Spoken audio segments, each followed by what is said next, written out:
Assalamualaikum warahmatullahi wabarakatuh. Waalaikumsalam. Salam dan bahagia Bapak Ibu guru hebat. Berjumpa kembali di podcast Orbit MDMP IMPA Kabupaten Purbalingga.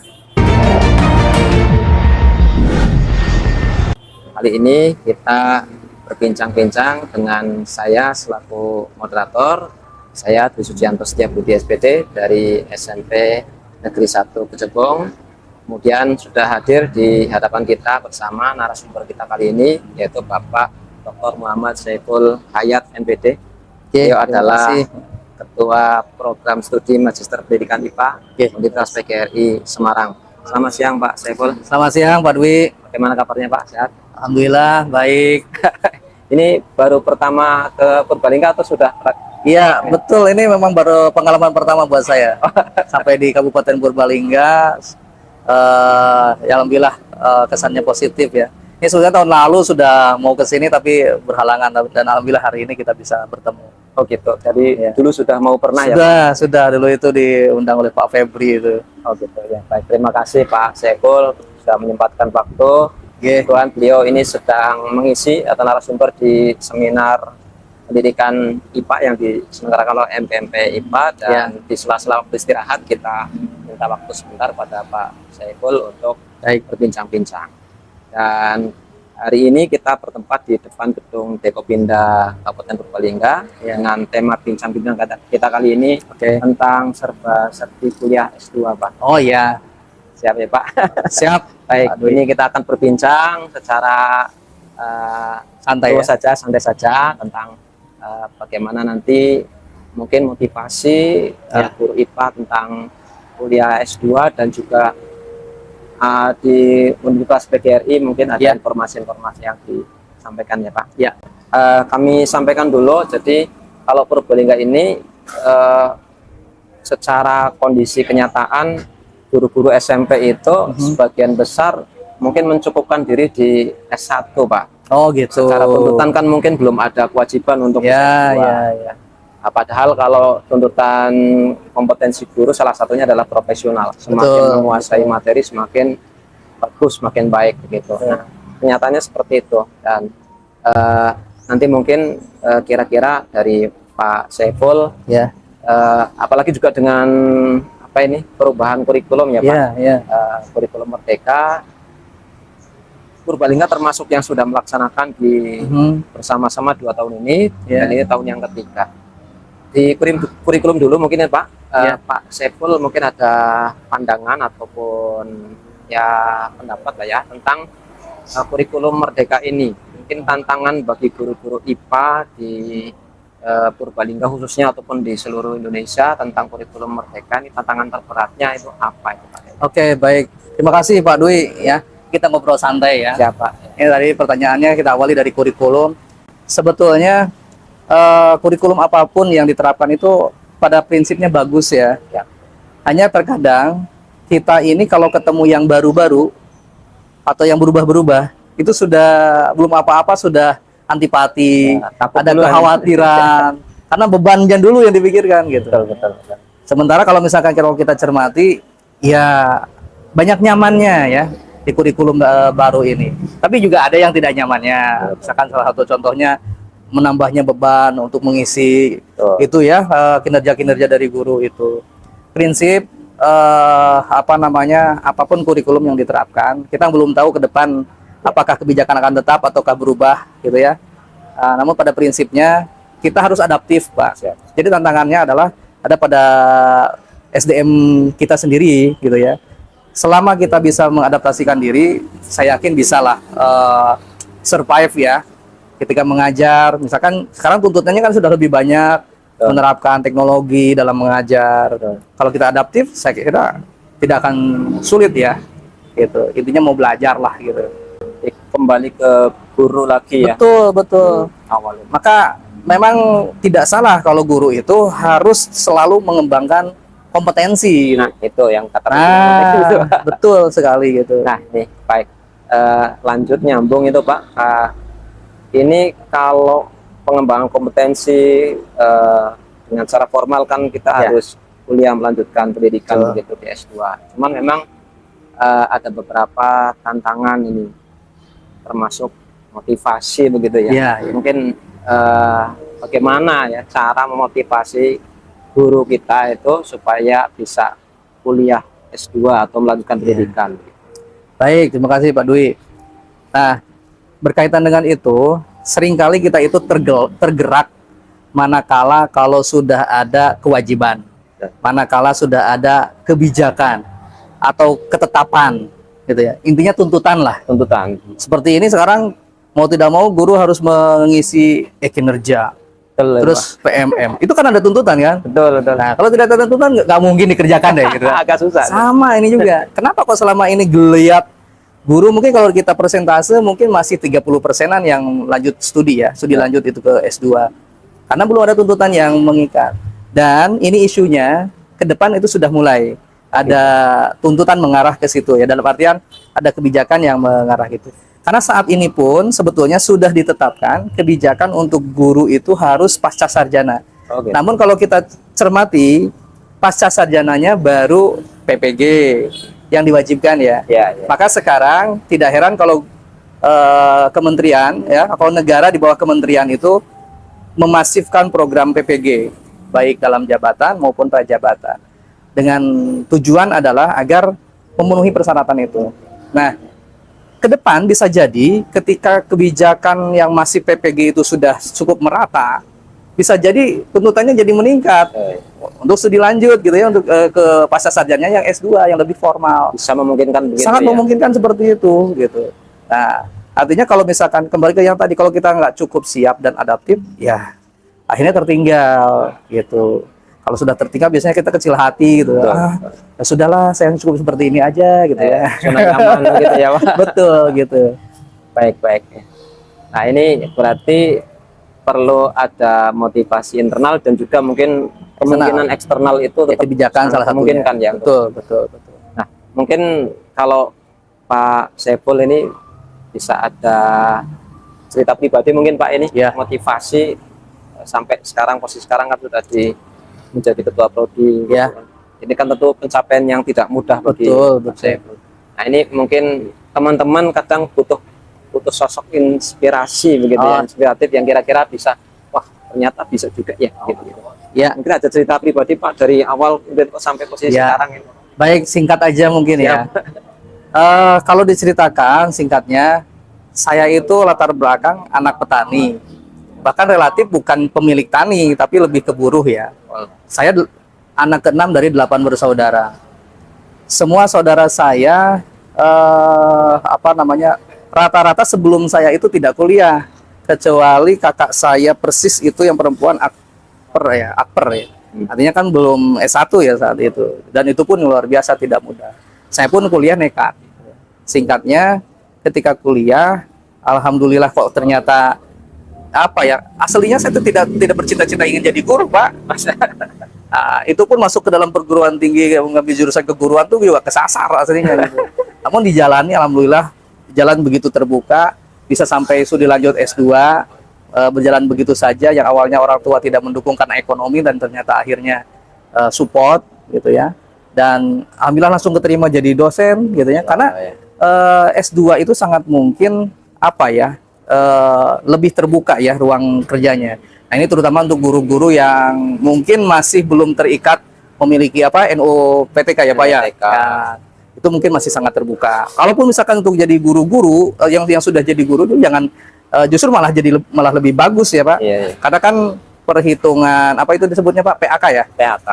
PAK selain dari poin, kum, itu kan juga dari Pendidikan. dari jenjang pendidikan juga dihitung gitu ya.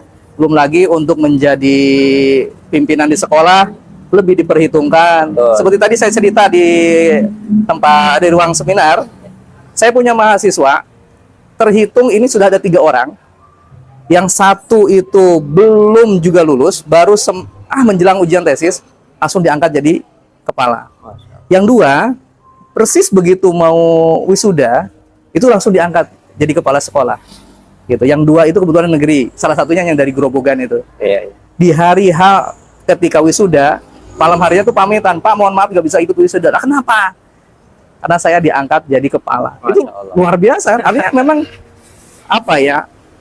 tidak dipungkiri kalau di negara kita itu memang tidak hanya semata-mata kompetensi secara substansi ya Pak, ataupun keterampilan, tapi harus dibuktikan dengan administratif. Administratifnya apa? Ya harus terbubuhkan di sana magisternya gitu. Jadi ini menjadi peluang yang sangat besar bagi Bapak Ibu guru, baik yang memang sudah menetapkan diri ingin menjadi guru, ataupun misalkan yang bagi yang belum punya NUPTK tadi ya, ingin menjadi lebih tinggi, itu lebih terbuka untuk bisa studi lanjut itu. Luar biasa ini pengalaman pribadi, dan tadi juga sudah ada cerita nyata ya, ketika ada yang melanjutkan pendidikan ternyata jalan itu akan terbuka dengan depannya sendirinya begitu ya. Ini manfaat, dan juga ini sudah cerita dari Pak Saiful, sudah buktikan dari tidak menyangka, jalani saja begitu. Kalau ada jalan untuk menuju ke sana. Iya. Nah, nyambung ini Pak.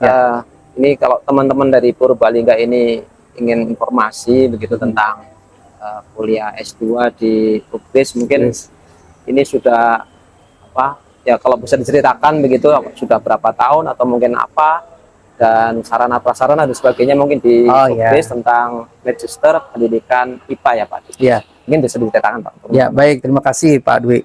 UPIS sendiri kita sebagaimana kita ketahui berdiri sudah sangat lama. Dulunya IKIP, bahkan dari yang sebelum IKIP ya, sekarang sudah jadi universitas. Singkatnya saat ini alhamdulillah saya dipercaya untuk mengelola salah satu program studi, yaitu S2 Pendidikan IPA. Itu program studi baru Pak, baru lahir 2019. Kebetulan saya saat itu dilibatkan juga jadi tim penyusun proposal pengajuan prodi barunya ketika saya menjelang kuliah S3 saat itu. Kemudian di ACC lah gitu ya, dibuka prodi itu, dan alhamdulillahnya 2 tahun kemudian, berarti persisnya 2021 itu awal 2022, berarti 2 tahun lebih itu alhamdulillah kita mengajukan akreditasi dan langsung keluarnya baik sekali. Tidak banyak prodi yang baru berdiri akreditasi pertama langsung baik sekali. Baik sekali itu berarti kalau dihurufkan jadi B lah gitu kalau dulu ya. Nah, kalau sekarang kan istilahnya baik sekali. Dan ini kita punya target reakreditasi berikutnya kita langsung unggul. Karena kenapa kita begitu percaya diri? Kita sejak awal sudah bangun sistem Pak Dwi. Kuliah kita buat senyaman mungkin untuk mahasiswa, dari mulai penjadwalan. Karena rata-rata customer kita ini guru-guru yang aktif gitu ya, sehingga jadwal kita pasang biasanya akhir pekan, Jumat, Sabtu. Itu pun yang lebih ramah terhadap waktunya guru gitu ya. Kemudian sistem hybrid. Jadi sebagian besar daring, hanya 2 atau 3 pertemuan saja luring ke kampus begitu ya. Lalu kemudian dari awal kuliah, dari mulai semester 1, setiap mata kuliah kami susun kurikulum itu, sistemnya semua harus mendukung ke tesis. Mata kuliah apapun, dari materinya hingga penugasannya, semua orientasinya ke tesis. Langsung ke ujung ya. Langsung ke tesis Pak. Sehingga dari setiap mata kuliah itu ada jejaknya gitu, ada hasilnya, kontribusi ke tesis. Sehingga mahasiswa itu sudah tidak perlu waktu khusus untuk menyusun tesis. Biasanya kan gini, semester 1, 2, 3 kuliah dulu lah. Nanti tesis semester 4 gitu ya. Akhirnya belum tentu semester 4 itu selesai. Malah 5, 6, 7 gitu ya. Malah menjelang akhir baru selesai. Kita tidak, 1, 2, 3 itu ada perkuliahan, semua orientasikan ke tesis. Bahkan mahasiswa itu ketika semester 3 sudah ngambil data, sudah penelitian lah gitu ya. Nah, itu pun juga sangat terbuka penelitiannya, bergantung karakteristik di sekolah masing-masing gitu. Jadi kami hanya menginspirasi, mensupport. Selebihnya temanya itu diangkat berdasarkan situasi di sekolah masing-masing. Bahkan ini yang terbaru yang saya bimbing itu, saya pengen ngangkat tentang P5, ya silakan, nggak mesti harus di dalam kelas kan Pak gitu. Nah gitu, disesuaikan dengan karakteristiknya. Sehingga semester 3 selesai, selesai ngambil data, semester 4 awal sudah ujian tesis gitu. Jadi nggak mesti harus 2 tahun selesainya gitu.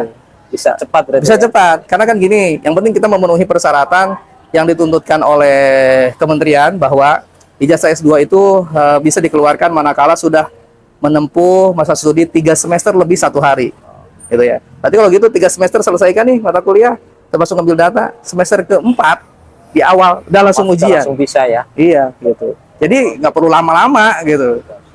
Gitu. Namun ya kembali cepat lambatnya bergantung mahasiswanya. Namun kami membantu secara sistem seperti itu. Oke. Kita dari UPRIS sangat mendukung, Sangat support. mensupport begitu ya, Iya. memudahkan sekali untuk Memudahkan sekali.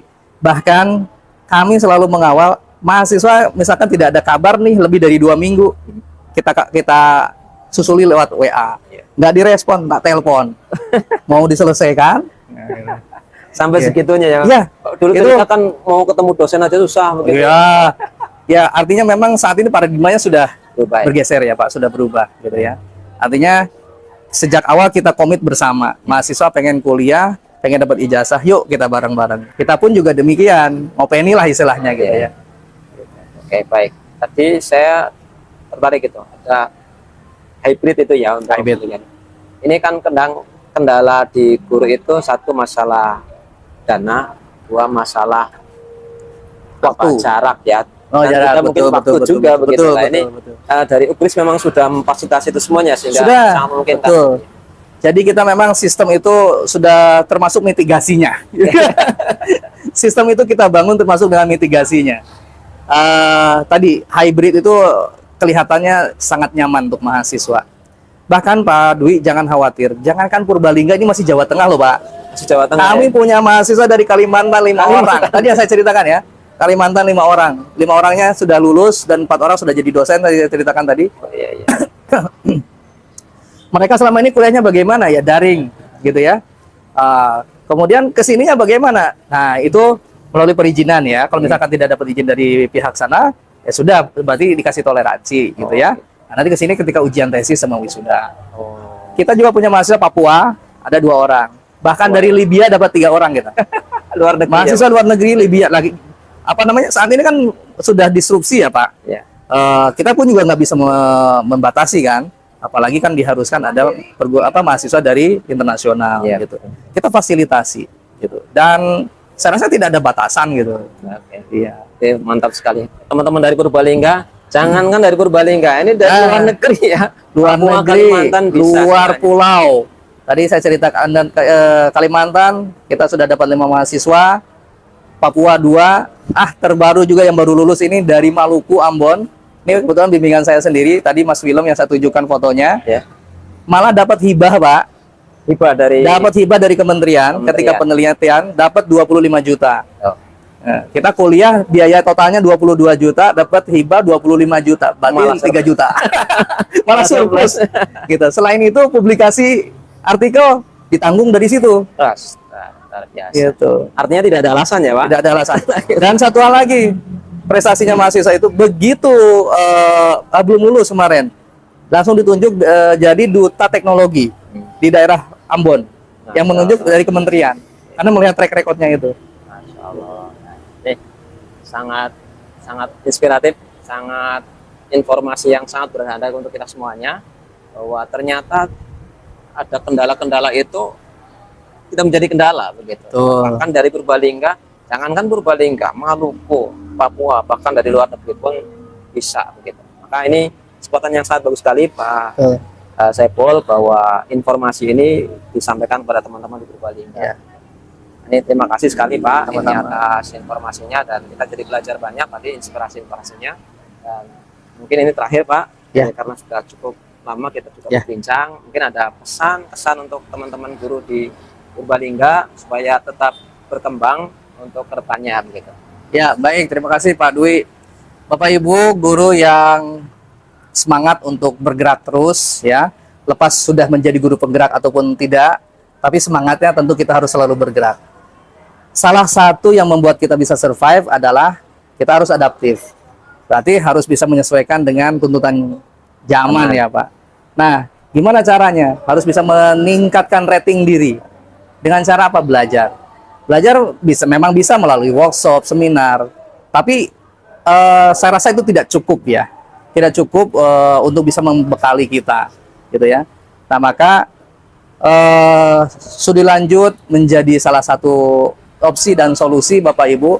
Terlebih saat ini di era disrupsi ini, perkuliahan untuk S2 khususnya itu sudah tidak lagi dibatasi oleh tembok ya, tidak dibatasi lagi oleh ruang kelas yang berbentuk persegi ataupun kotak, Tapi sekarang sudah era disrupsi ini, kita fasilitasi, sudah ada sistem.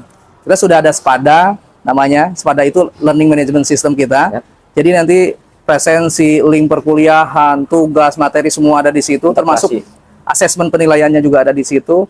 Kita fasilitasi dengan sekarang sudah banyak platform untuk ini kan Pak ya. Ada Zoom, ada Google Meet dan sebagainya. Ya. Itu yang kami lakukan untuk mengadaptasikan diri juga dalam program studi Magister Pendidikan IPA ini, memfasilitasi Bapak Ibu guru khususnya untuk menjadi mahasiswa kami. Jadi terutama untuk yang masih seger nih secara usia ya, dan energi juga, harus selalu semangat, jangan kalah yang sama-sama yang sudah senior ya. Harus punya keinginan untuk studi lanjut dan mengembangkan diri. Itu saja mungkin ya Pak Dwi. Siap, mantap, luar biasa, motivasi, informasi, dan juga terus mendorong kita guru-guru IPA di Purbalingga khususnya supaya terus bergerak, terus mengupgrade dan tadi adaptif dengan kondisi zaman. Saya kira sangat banyak sekali yang kita dapatkan Pak Saiful Hayat dari kami mewakili rekan-rekan guru di pengurus MGMP dan juga di Purbalingga umumnya. Kita mengucapkan terima kasih atas waktu dan juga ilmu, motivasi yang sudah disampaikan. Bisa ketemu nanti di lain kesempatan. Mudah-mudahan sukses selalu untuk Pak Saiful Hayat. Baik, itu saja mungkin podcast kita kali ini. Kita tutup. Kita akan jumpa di podcast-podcast yang berikutnya. Nantikan terus orbit dari MGMP IPA SMP Kabupaten Purbalingga. Dari saya terima kasih. Assalamualaikum warahmatullahi wabarakatuh. Waalaikumsalam warahmatullahi wabarakatuh. Terima kasih Pak Saiful. Sama-sama Pak Ewi.